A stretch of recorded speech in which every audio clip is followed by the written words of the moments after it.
Hello everyone, we are back with Anthony Clark from Small Talk Daily, and it's a privilege to have him back on our channel. We have done a previous interview where we discussed 3 small caps, so you can check that out on the FinMeUp YouTube channel.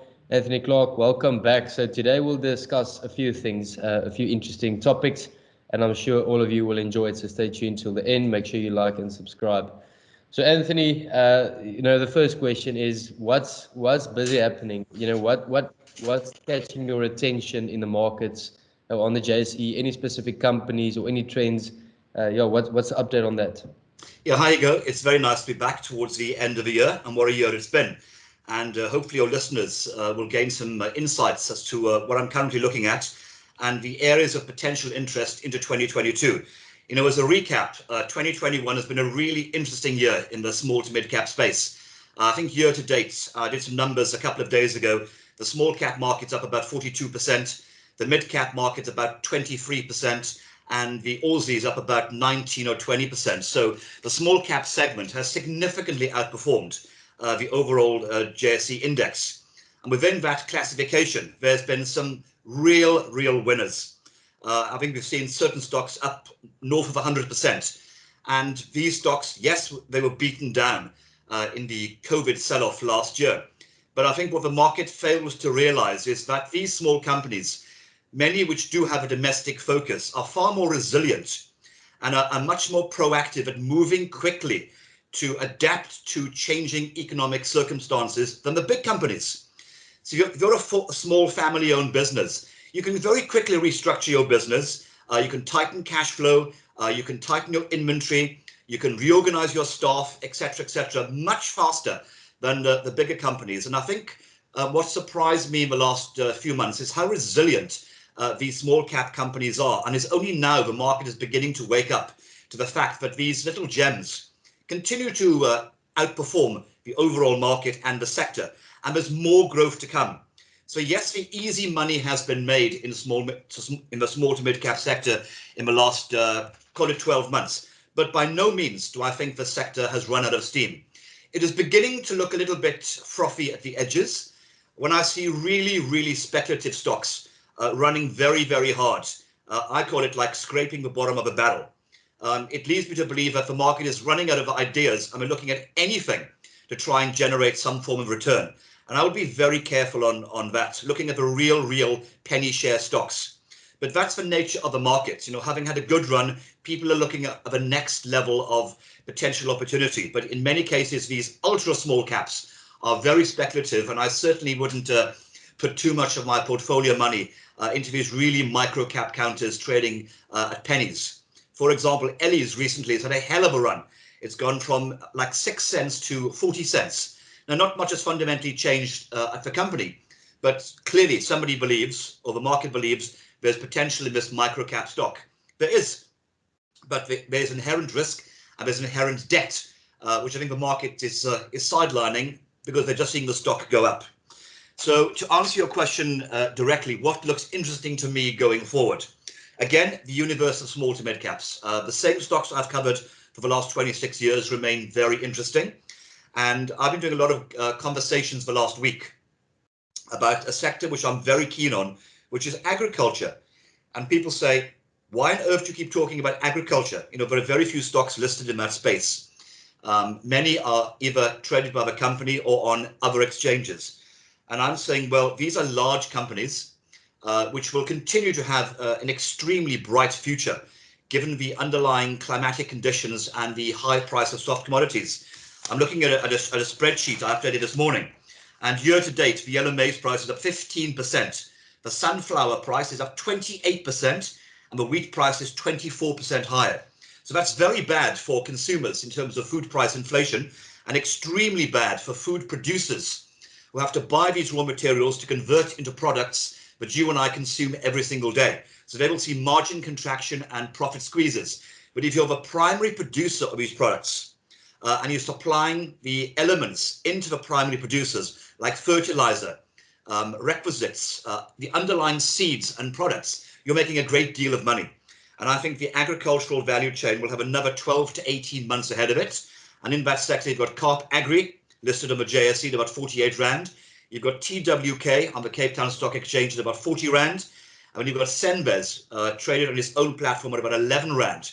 All look very interesting on a 12-month view. And a new listing is happening at the end of January on the Cape Town Stock Exchange, a very large Eastern Cape-based co-op called BKB. They're also listing, which I think looks very, very interesting. So those are my touch points, if you wish to expand on anything that I've said. Yeah, no, very interesting. So I just want to touch on 2 points. First, let's get to Ellies. Are you a long-term fan of what, there's a lot of restructuring going on, and there's a lot of people argumenting that if you look at the PE ratio and you look at everything in their financials, it is quite cheap, but then you have the debt burden. So would you say, if you had to score it out of 100, how risky is Ellies for you? Obviously, they had this crazy run from 6 cents or 10 cents to where it is now in the 40s.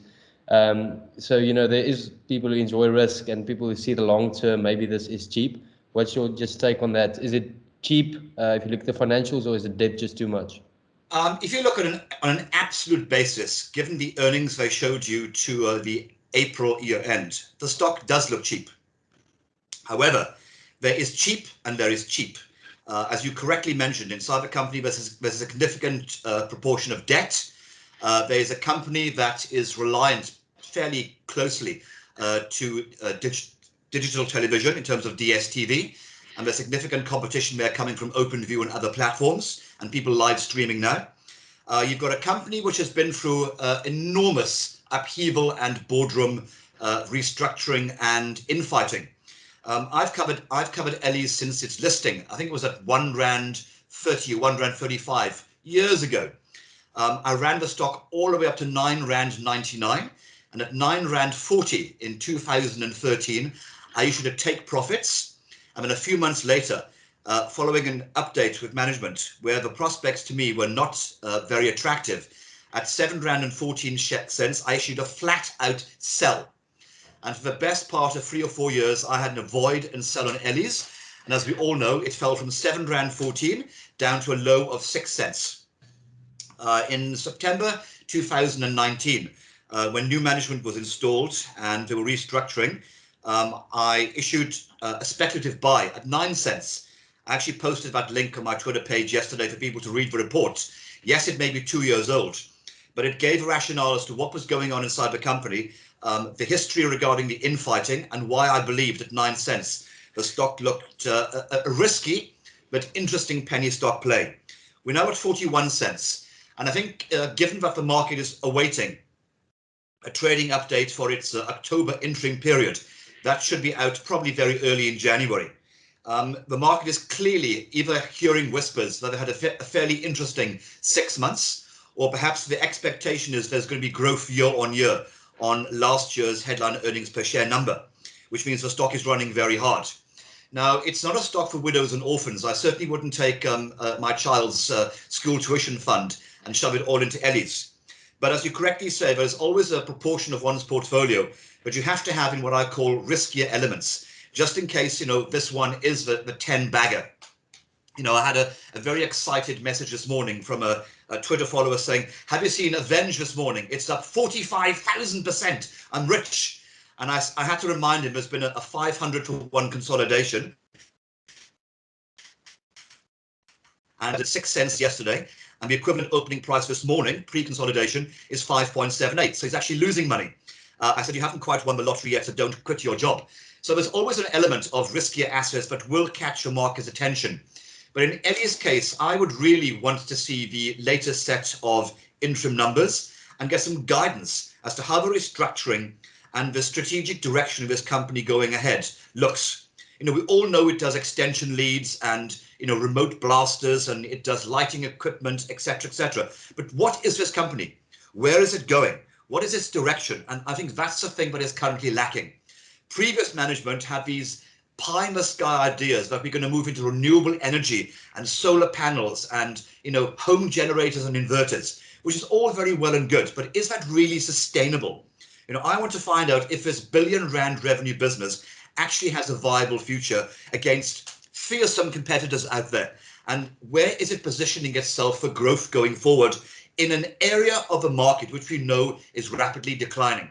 Not everyone wants, extension leads and remote blasters. We're all moving towards online streaming, towards fiber optics, towards more technology-driven devices, which means that Ellies products eventually will become redundant. How are they evolving their old business into the 21st century? That's what I need to know before I make a valid decision as, do I want to buy this thing now at 41 cents? The answer is the easy money has been made.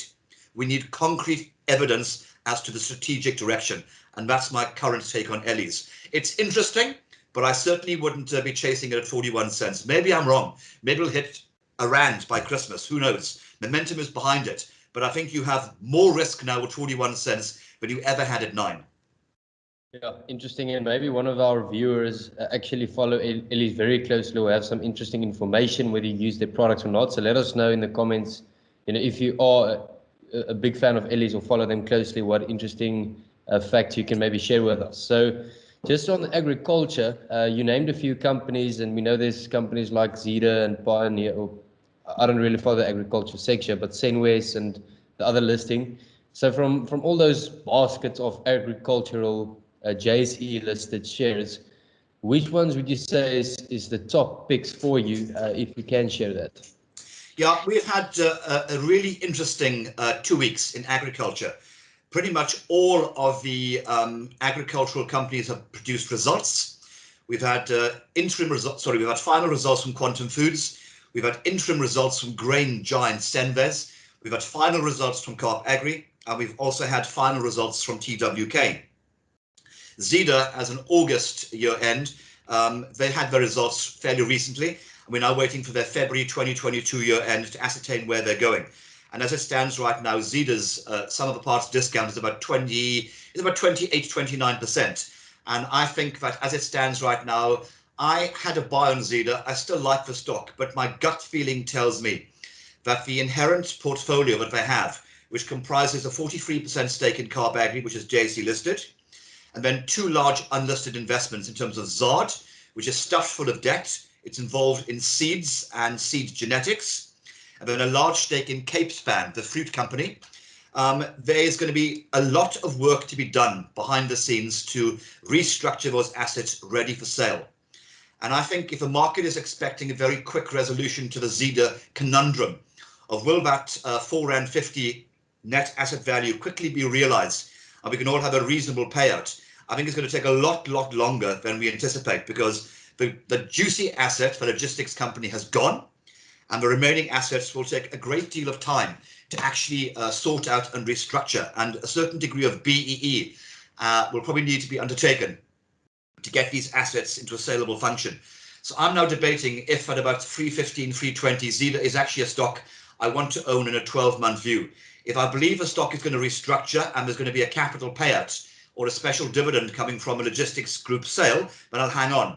But if I feel that on a 2 to 3 year view, the stock is going to be, one of those stocks that sits there doing nothing, then I would rather sell my Zeda and take the money and reinvest it into another agricultural play. Excuse me, take some water. And that agricultural play would be Cape Town Stock Exchange listed TWK. Now, as a basic background, TWK, the old Transvaal Wattle Company, and my Afrikaans is not that good, so it's Transvaal Wattle Corporatie, was founded in the 1940s, and it's now become one of the largest co-ops in this country. Multi-billion rand revenue, market value 1.5 billion rand. Its share price at the beginning of this year was 28 rand when I went out with a buy recommendation. It's at 40 rands today. Its price earnings ratio is at a significant discount to its comparative peer Agri, and I believe it has much faster growth dynamics on a 12-month view because of the nature of its products.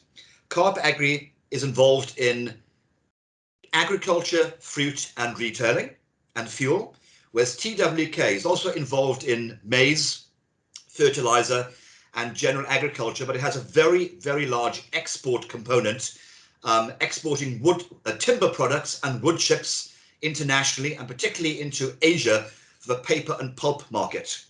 Now, not to get too technical, during the COVID scenario, you couldn't export anything from this country because the ports were closed. The supply chain logistics were basically stuffed, and the cost of transporting anything globally was very expensive and difficult to undertake. With the world now reopening post-COVID and international logistics getting back into some form of normality, albeit at a high price, TWK, which produces 900,000 tons of timber products a year, last year could not export 360,000 tons of wood chips into the Asian market for the production of paper and pulp. Now, why am I giving these statistics? The reason is simple. In the last couple of months, the rand has gone from 14.40 to the dollar to 16. So there's been a 15% depreciation. Export markets have reopened, and everybody is consuming everything they possibly can lay their hands on. It is my belief that TWK is going to see a surge in its exports of wooden products at a much higher international price for timber, because the price has soared in the last 12 months. And with a weaker rand, it'll benefit for translation of those earnings and profits. So from a R5.05 earnings base this year to August, I'm forecasting a very strong growth to about R6.25 minimum to August 2022, which brings the price earnings ratio down to around 7. We're also going to have a very, very good agricultural season in 2022, with a maize harvest of around 16 million tons, strong demand for fertilizer, and strong demand for underlying agricultural implements. So at 40 rand, I can see short-term value in TWK to 50 rand, and I'll probably revisit my target in the new year once the interim results to February are actually disclosed to the marketplace. So I would say that TWK at 40 rand for portfolios with a slightly longer term horizon. It's one of these stocks that is probably 2 years behind where the market thinks it should be. And I like to buy stocks which are basically on an upward trajectory, where new management and a new strategic thinking is taking the company to levels it's never been before as a corporate. So if I were to rank the stocks, I'd say that TWK would be my #1 buy, Agri #2, not because it's a bad stock, but it's had a good run. And my third would be Senvez. Even though I like Senvez a great deal at 11 rand, it's just very difficult to trade in the stock because liquidity is low. But with a net asset value of 18 rand, and they've indicated in the last 48 hours they're prepared to buy back their own shares between 12 rand and 17, and they're currently trading at 11. That has confidence that they believe their stock is undervalued. So I'd say for any long-term investor, a basket of TWK, Agri and Senvez, I think would outperform the general food producers index on a 5-year view. So those would be my calls. Yeah, interesting. Thanks for that. And just everyone watching, just another reminder that when it comes to investing and managing finances, always do your own due diligence and research, and always, be careful. It's finances and investing is always, you need to do your own research. Then getting to the conclusion and the final point that we'll discuss, what are some of the interesting 2022 predictions you have, or outlooks, or trends that you are seeing for next year? That is always the question that everybody asks me, the leading question. I'm going up now to my year end. I'm doing lots of updates with companies to see how their last 6 months have actually performed. So during the course of December, when most people are sitting on the beach in George or Plettenberg Bay, I shall be working. And I think the trends that I'm currently seeing, I'd say are mixed. In certain aspects of the economy, the underlying consumer environment remains very fragile. Christmas is always an anathema, where people go out and they spend. They get their 13th checks, they pile on money on the credit card, and they always spend over Christmas. And then January comes, it's a long 5-week month, school fees have to be paid, and everything hits the skids. So I'm a little bit wary on consumer-facing stocks currently. There are certain segments of the economy which I still think are doing quite well, and I'm going to touch on a couple of areas which I think look very interesting. Excuse me, I got a bit of a dry throat. I've got the aircon on here, so I need some water. It's as hot as hell here in Cape Town, and I don't like the heat. So the last 2 or 3 weeks, I've been talking a great deal about the fishing sector. Now, the two main listed companies are Oceana and Sea Harvest. Now, Oceana recently hit a new 52-week low because there's a bit of an accounting issue in its Daybrook operation in the States, but it's not material. And the international price of fish meal has been quite weak, which is where it derives a significant proportion of its offshore profits. But again, as I said earlier, the rand has been very weak the last 2 months, and fish is priced in dollars and euros. So if you're a fishing company operating in South Africa with rand costs, selling a product in international hard currency with significant global demand and a weakening rand, you're getting a much better price for your product. Someone like Sea Harvest, as an example, which has a very interesting food business involved in butter, cheese, and other dairy-related products, has a very, very successful white fish operation.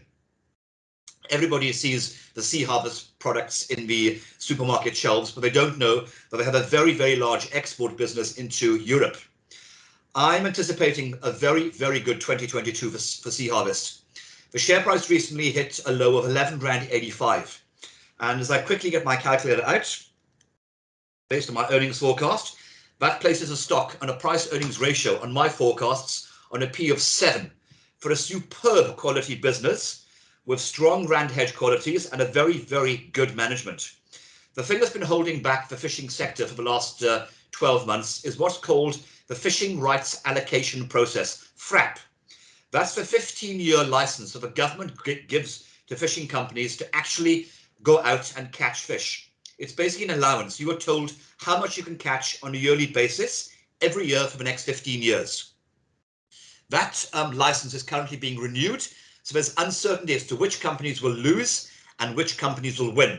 And the FRAP process is already a year behind schedule, and I don't think it's going to get done by the end of this year, which is when it was promised. It'll probably only be in the first quarter of 2022. So that's created more uncertainty in the fishing sector as to who will win and who will lose. I personally believe in discussions that I've had with the fishing companies, that the large fishing companies will not lose much allocation because they are large employers and you need significant amounts of capital to actually go out fishing. You just can't go out in a small little boat with a fishing rod. You need to spend hundreds of millions of rands buying fishing vessels, and it's a dangerous environment. So I don't believe that Oceana and Sea Harvest will significantly lose quota. I'm choosing Sea Harvest because 1, it's cheap, 2, it's a domestic focused company, and thirdly, it has a very interesting and growing food business in this country. And if I'm right, given that they have hedged their entire fuel quotient for this year, which is one of their largest costs, and we have a weaker rand, and the food business is doing quite well, the only missing piece in the puzzle, oddly, is international flights to Asia. They have a large abalone business, which is a delicacy in China, but they can't export this shellfish from this country to the Far East because the flights are not available, which means they're losing about 70 million Rand a year.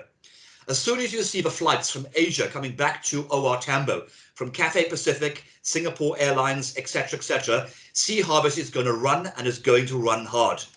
And I would imagine that once this current COVID variant starts to abate, and international supply chain starts to reopen, that Oceana and Sea Harvest next year, given what I've just told you on the rand, prices, and exports, will start to again attract the attention of the market. And my pick is Sea Harvest. I think on a 12 to 18 month view, I have a target price on Sea Harvest of 18 Rand. So the current levels of 11.85 to 12 Rand, there's very, very good upside. So in the food sector, if I had to be in food, my plum choice would be Sea Harvest.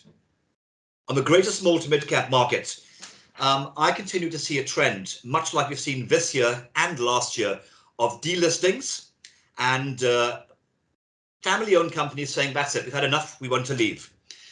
Before we went on air, I told you that ARB Holdings, the electrical wholesaler and lighting business, received an offer last week to take the company out. The share price was trading at 3 Rand about a year ago when I had to buy. It's now trading at about 7 Rand 50. The price on the potential takeout hasn't yet been disclosed, but I would imagine it's going to be around the current price. Because the large founding family, which owns about 60% of the company, simply is fed up of the market not recognizing its quality, its consistent performance, and as such, the rating of the stock has been beaten down for years. And we're just saying, we don't need this, we're going to delist ourselves. I wrote a note last week as well. The Trellidor, the 300 million Rand microcap involved in security enclosures and window blinds, has seen an activist and private equity shareholder take a token 5.3% stake. Now, they've only spent 17 million rand, but a private equity company does not take a 17 million rand stake for the sake of its health. So I think Petrelidor might be in play. And I would think going into 2022, many more companies will possibly succumb to private equity interest and or management buyouts. And have recently listed by companies like Metrofile, Santova, Mustec, Bowler Metcalf could all succumb to potential private equity transactions as the existing family-owned structures simply say we've had enough of being listed. And I always like to give you direct examples. Mustec, the technology platform founded and run by the Taiwanese gentleman David Kan. He's a major shareholder, and the Mustec brand in this country is very well known. Now, during COVID, when we were all working from home and running out and buying printers and laptops and PCs, they did extremely well. And yes, there's an element of surge profits in recent results. But this is a company with a net asset value of 20 Rand a share, with net cash, no debt, buying back its own shares, trading on a price earnings ratio right now of 3 times for a company of this quality. I'm actually surprised that David hasn't taken this company private. And even at 13 Rand, the last price I saw, the stock looks incredibly cheap. It's had a really, really good run. But it just shows you that despite the stock having more than doubled, it's still only on a price earnings ratio of 3. I think companies like that are ripe for potential acquisitive buyouts. On the activist side, I see, again, more activism at York Timbers, which is the stock that I've mentioned to you before. It's trading now at about 3.50 Rand with a net asset value north of 9 Rand. There's been boardroom changes. The long-standing chairman is stepping down, and a new CEO at some point is going to be appointed, which I think could significantly change the strategic direction and underlying profitability of York. So at 3.50 Rand, I continue to have that stock as a buy with a minimum short-term target of 5.25 Rand. So there's some examples of stocks that I think could look interesting. And we have to talk in closing about a stock that I know the whole market watches, Renergen. You know what I selected the stock beginning of this year, 12 Rand. It got to a high of 41, and then it fell all the way back down recently to 29. And as I put on my Twitter page, I sold out of most of my Renergen in my pension fund at around 40 Rand, and have recently bought them all back at about 29 or 30. Now at 40 Rand, the stock just looked aggressively expensive. All the news was known, the reserves and resource data was out, so there was no new news to keep the momentum going. So in my life as an analyst, you have to understand what drives a company. Yes, it's earnings. Yes, it's sentiment. Yes, it's news flow. But if that starts to go quiet, then the share price has no reason to keep on running. And I expected the share price to come back to earth, and it did. It fell from 41 Rand to 28. Today, we're back at 33. So why am I confident enough to buy back all my stock at 29 or 30 Rand? Because I believe going into 2022, the company is going to be issuing significant news flows on the operational development of its Virginia Phase 1, where the taps have been turned right now regarding the production of liquid natural gas and helium. So to actually start to generate revenue and profit in 2022. There'll then be news on the eventual development and capital spend on Virginia Phase 2, and that may necessitate significant capital raise in terms of debt or an equity placement, but I don't think that's going to come anytime soon. And there may be some other developments going forward on more offtake agreements for liquid natural gas and specifically helium. And the company, as we know, is the darling of the private client market, and between Australia and the JSE, the stock is very, very closely followed.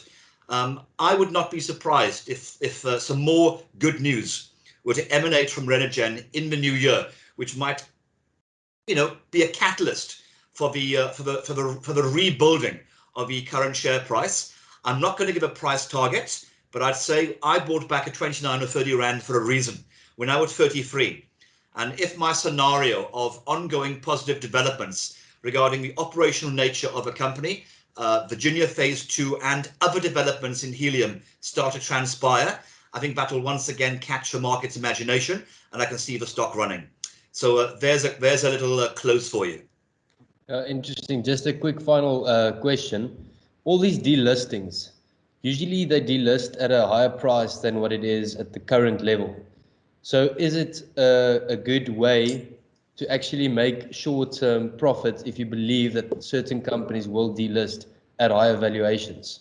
Well, yes, that's, if we all have a crystal ball, we could all ascertain where to put our money. But most of the market is unaware as to what the next takeout target could be. We can all have a good stab in the dark and say we think it could be X or Y. But until the deal actually starts to transpire, it's basically throwing a dart in a dartboard. But let me give you an example. Long for Life, which was listed in 2017, run by the illustrious Brian Joffe, who founded and built Bidvest into a multi-billion rand empire. When he retired, he started a new investment business called Long for Life. He listed the shares at 5 rand. It was basically cash. And early on in the company's evolution, it did deals with Sorbet, Chili brands, it bought Sportsman's Warehouse, etc., etc. And then the deal pipeline started to dry up. And all that he could do was buy back shares and pay large dividends. It recently succumbed to an offer by Old Mutual Private Equity at 5.80 rand a share in cash. Now that was a 10% premium to the then ruling price of Long for Life, which was trading at about 5.30 rand. And you could have picked Long for Life up probably beginning of this year at 3 rand. So the easy money had been made. So yes, if you bought at 5.30 rand, you can probably get out at 5.80 rand if you're prepared to be patient and wait for the deal to actually go through the Competition Commission and all the usual regulatory and legal frameworks. So you have to consider what's called the time value of money. But Long for Life has a net asset value of 7.27 rand. So Old Mutual is betting that in the market's eagerness to take 5.80 rand in cash, they're prepared to let the stock go at a 20% discount to its net asset value. And perhaps some people don't want that. Perhaps they're saying it's a little bit unfair. Perhaps 5.80 rand isn't a great price. So Old Mutual may have to go in and actually increase their share price to actually persuade institutional shareholders to sell their shares and allow a takeout. So the answer is yes and no. You can throw a dart in a dartboard and potentially catch the next winner, or in the like of Long for Life, consider that large institutional shareholders may be unhappy at a buyout at a 20% discount to net asset value and demand a little bit more money. So there could be some further upside for individual shareholders. It's called the arbitrage game. It's a little bit risky, but it can work to your favor. So you pays your money and you take your choice. Interesting. Thank you so much, Anthony. Thanks to everyone watching till the end. Make sure you liked if you found value and subscribe to his channel. You can check Anthony Clark at Small Talk Daily Research on Twitter. Thank you so much, Anthony. We'll certainly have you back in the future. And yeah, have a great day. Thanks for being here. Thank you so much. And to you and all your listeners, a very safe and peaceful Christmas, and hopefully a prosperous and money-making 2022. Awesome. Cheers. Take care.